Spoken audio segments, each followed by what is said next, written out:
So as we can see, as we make contact with the Absolute, regardless of these qualities, these amazing qualities of stillness and peace, and even the absence is really refreshing or can be refreshing to us when we make contact.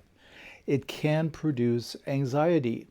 It can produce a kind of fear reaction in the personality because the personality is saying, I don't understand this. This is not my world.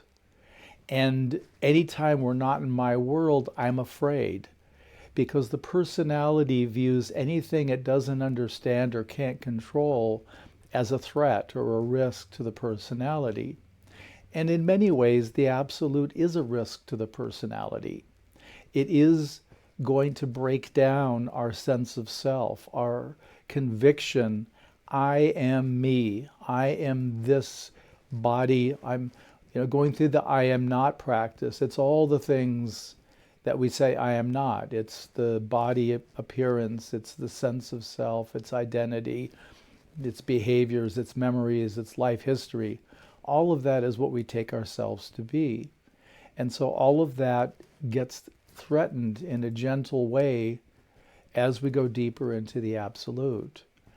And so that's part of the fear, and that will kick into our survival instinct. I may not survive this. Well, what I are we talking about? The I that's the personality may not survive this. The sense of self may not survive this contact with the Absolute. That's true. It might not. But what part of you, what part of your awareness and consciousness will survive? What part isn't conditioned at all? That's what's making the contact. That's what's returning home. And that's what we wake up to as our true identity in the awakening process and experiences. I am this unconditioned quality functioning that is an undivided piece of the Absolute. That's the realization that we have.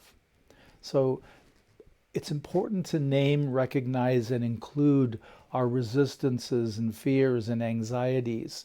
We don't want to do a spiritual bypass, pretend they're not there, minimize, dismiss in any way. We don't need to highlight them, but we need to include them.